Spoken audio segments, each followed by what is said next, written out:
Fala pessoal, beleza? Aqui quem fala é o Luiz Henrique, estamos em mais um post da análise macro. No post de hoje eu vou ensinar a vocês os pontos fundamentais dos tipos e estruturas de dados do Python, focando para análise de dados. Então, quando a gente está fazendo ali o aprendizado do Python para análise de dados, o ponto inicial é sempre aprender os tipos de dados que a gente tem em mãos e também as suas estruturas. Então, quem acaba por pular essas etapas acaba tendo dificuldade em pontos futuros no aprendizado. Então, vamos ver aqui dentro do ambiente do Python, né? Os tipos de dados. Então, os tipos de dados eles são os tipos de objetos atribuídos dentro do Python.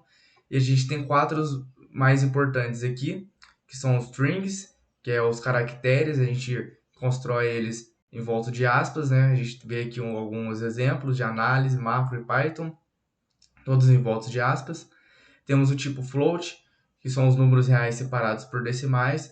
Então, a gente pode criar um número aqui com um ponto para diferenciar os decimais, né? 4.2, 3.5, 3.8.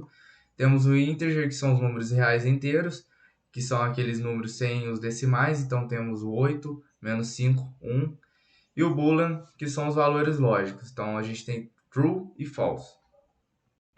A gente pode ver o tipo de dado de um objeto com a função type, e a gente vai fazer alguns exemplos aqui. Então a gente atribui aqui um objeto chamado análise, a gente escreve análise macro em volta de aspas e a gente vê o seu tipo. Vemos aqui que é o string, que é str.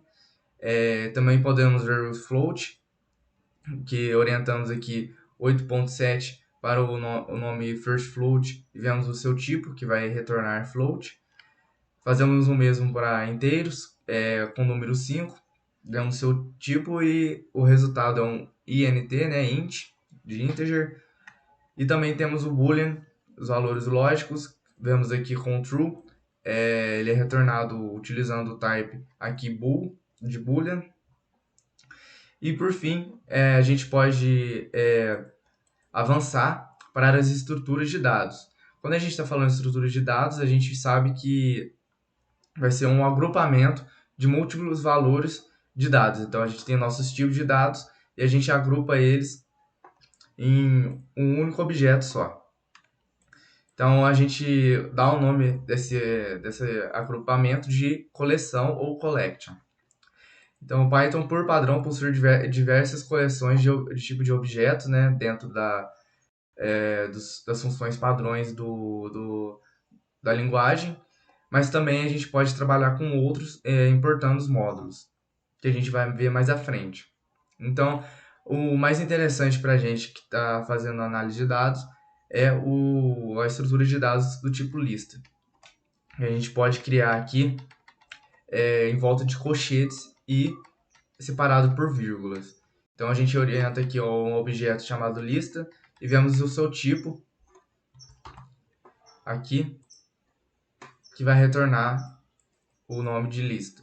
Então a gente pode também criar uma lista com dados heterogêneos, no caso aqui que não são do mesmo tipo, então a gente mistura números inteiros, também colocamos caracteres e também valores lógicos, e ele vai retornar para nós aqui esses valores.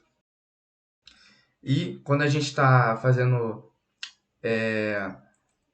criando mais essa intimidade com a análise de dados, a gente precisa utilizar alguns pacotes que são úteis para a construção e manipulação de dados.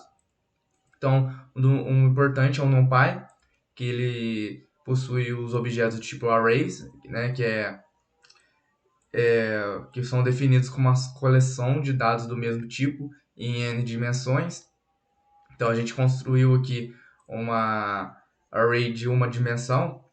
A gente pode importar o pacote com o import NumPy, e a gente cria aqui o objeto com o NumPy e a função array.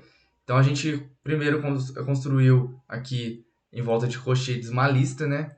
A gente fez essa lista de uma dimensão em volta de colchetes e utilizamos a função array para construir um objeto do tipo numpy.ndArray, que vai ser lá nosso vetor, e também podemos construir matrizes, no caso. Avançando mais, a gente pode juntar esses objetos criados com o NumPy dentro de um módulo, né, muito famoso, que é o Pandas, que construiu a estrutura de dados DataFrame dentro do Python. Então, o DataFrame é o mais conhecido aí dentro do universo da análise de dados, porque ele aceita dados heterogêneos dentro de uma matriz com nomes. Então, a gente importa aqui primeiro o módulo pandas com o nome de PD. Nós construímos aqui vários objetos através do NumPy Array. A gente vê que temos dados heterogêneos, no caso aqui o caractere inteiro e lógico.